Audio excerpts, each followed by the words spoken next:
background, we are still newlyweds. We've only been married 10 years this past May.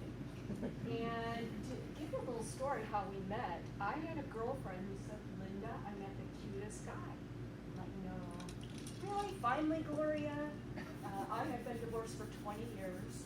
I had no interest in meeting anybody, and Gloria invited me out one evening to meet up with her friends, and this guy, Rick, was going to stop in. And so I went out with her and her friends, and Rick came in the door, and I said, uh-oh. I was immediately attracted to him.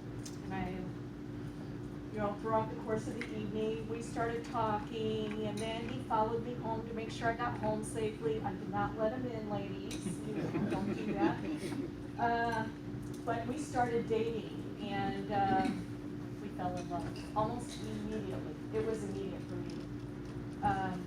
So Gloria takes 100% ownership of bringing Rick and I together. So we just celebrated our 10th wedding anniversary, so yes, we are still newlyweds. Just over a year ago, July 18th, Rick was at work, talking to a customer on the phone, perfectly normal, just like any other day, and he suddenly couldn't speak.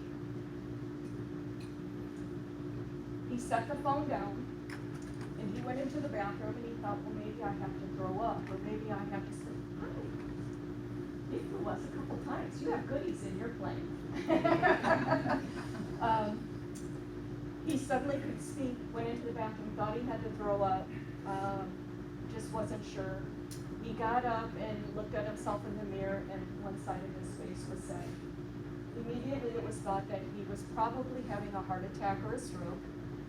I was called in, and they called 911, of course. 911 came, took him into the hospital, and they ran every test possible on his heart. And his heart was perfectly fine. And once we were in there for a couple hours, he went into a full-blown seizure. I panicked. The doctors there told me that's very normal for a stroke.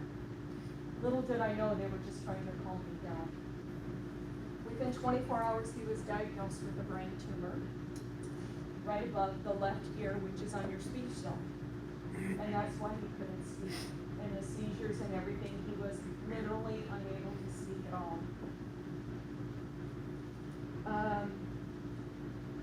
They said we needed to get down to San Francisco right away with Dr. Berger at UCSF, and the tumor had come out very quickly. So we contacted UCSF. Dr. Berger was just getting ready to take a sabbatical for a month to go speak around the world about brain tumors.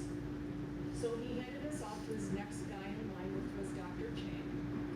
And we found out, so let's see, it was July 18th that he went to the hospital. He was having surgery done at UCSF on August 18th to have the tumor removed. And they did determine that it was glioblastoma. And glioblastoma is the most aggressive brain tumor you can have. In addition to that, Rick was plagued with seizures. So he had glioblastoma, plagued with seizures. On top of that, he has a special enzyme that means that the tumor is even worse. It's even more aggressive. Only 30% of people with glioblastoma have this enzyme, and he has it.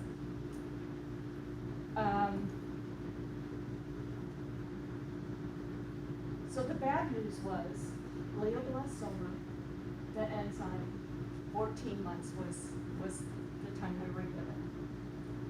And if there is any good news, because he had this enzyme, he was able to qualify for a experimental treatment, and it's a vaccine.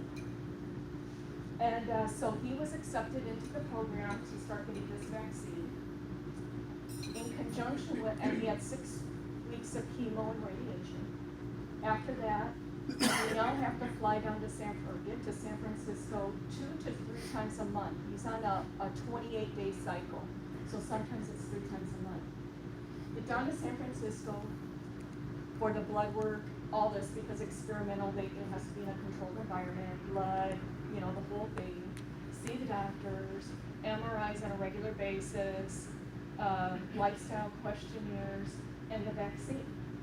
So he just finished his 9th vaccine. Every MRI he's had since then has been clear. So it has truly been amazing. The vaccine is in its stage 3 of the trial, which is a real positive stage. You'll start seeing it now in the news. It's Celldex. They're going to take it to the FDA early because they are having such positive results with the vaccine. The vaccine goes for a year, and if he can tolerate it, we're able to continue it. The glioblastoma will come back. And at that time, Rick will probably have about 6 months.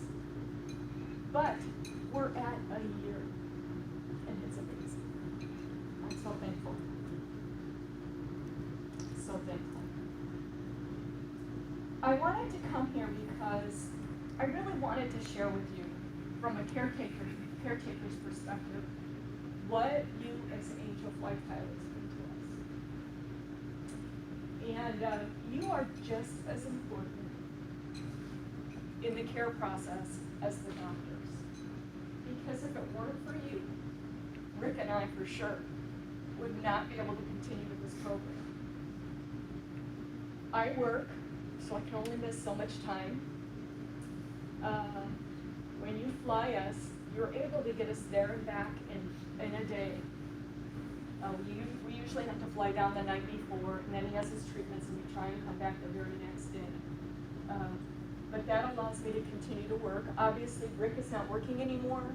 He can't drive. He needs 24-hour care. So just being able to get there and back allows me to work. And we have some volunteer caretakers this week. It's Rick's sister, Lori.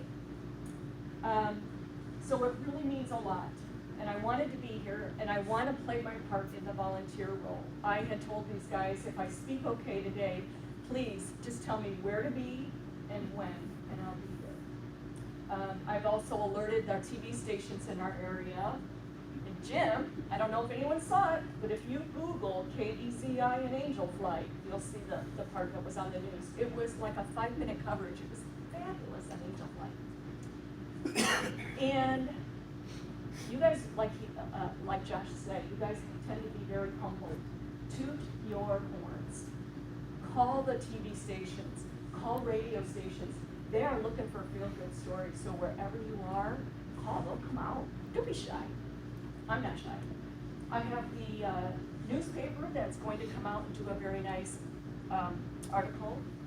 And my next mission is Reading. I am going to call TV stations or news stations in Reading to have them come out while we're transferring from one pilot to the next, and hopefully we can build Reading next. And my next mission is Oakland. So, when it comes to the money, insurance doesn't pay for everything for families. We all have high deductibles these days. It doesn't pay for the travel part of it. It doesn't pay for food. It doesn't pay for a $100 taxi from the Oakland airport to the hotel we have to be at. There's always so many costs associated with it, and I am so grateful for Angel Flight. For a while there, I was trying to pay for commercial flights, and it's very easy for a family who has these medical needs to go into very high debt and to use too much credit card, because you will do anything. You will do anything for your loved one. How about time? Like I said, less time I'm away from my job. If we have to fly commercial, it's a long prep time. Rick can only tolerate on his feet so long, and moving through crowds and standing in lines. When you go to the regular airport, it just takes so much out of him. It takes so much effort. So there's things like that. So just that time, and to be able to come to an Angel Flight and come through a building and not go through security and not go through all that, just come out and be greeted by a wonderful pilot, we feel so special. We feel so special. We are so blessed. We really, really, really enjoy it. We're less time away from our family. And most importantly, that patient is able to be home more. They're always most comfortable in their home. So the quicker we can get them out and get that treatment and get them back to their home where they're most comfortable, the less agitation they have, the less medical conditions they have, the less dehydration they have. There's so many pieces to that puzzle that you really save us in terms of time. Energy. Okay, now we're talking about the caretaker. It's a 24-hour job for a caretaker. For me and Rick, I have to help him turn over a bed at night. I have to help him get up and go to the restroom, all because he has some real balance issues. So it is a 24-hour job. Lining up the pills, making sure they're all ready and they're all on time, making sure they get the right hydration, the right type of exercise. All the appointments they have to go to is truly amazing.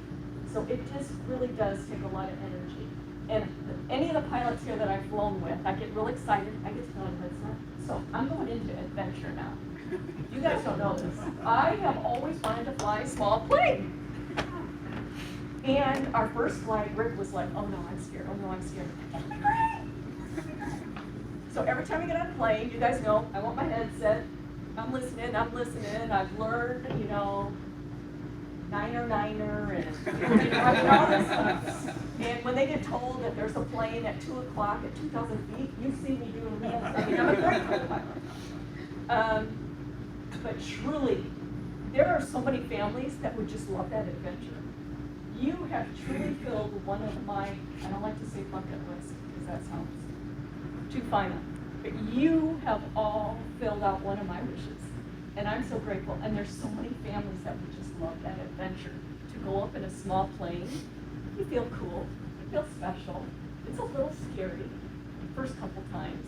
You get to see such beauty. You go by Shasta Mountain every time, and it's just, the beauty is amazing. So you actually fill a lot of people's dreams. So much fun. We feel so special. When I hear a small plane go over, oh, here I go. When I hear a small plane go over, I say a prayer. Heavenly Father, thank you for keeping our pilots healthy and safe. In Jesus' name. And it's that short. But every time now I hear a plane, I say that prayer. You give us hope. I tell you, it's a 10-hour drive to and from San Francisco. And it's really, really tiring. Not only on Rick, but on me too. And we would drive one whole day down 10 hours. The next morning, all these appointments, and I have to get in the car and drive all the way back 10 hours because I had to be at work.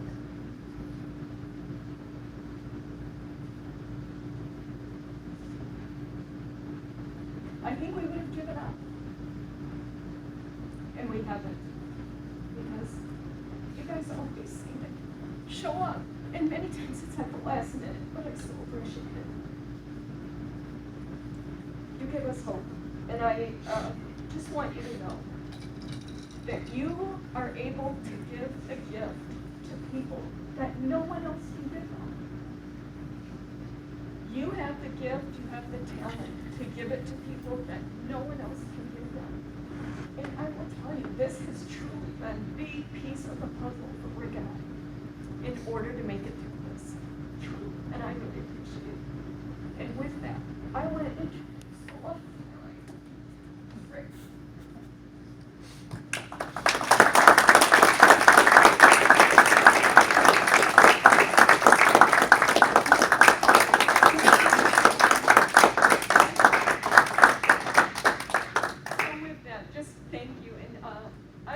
I'm assuming that all of you are Angel Flight pilots, so I just really appreciate it, okay?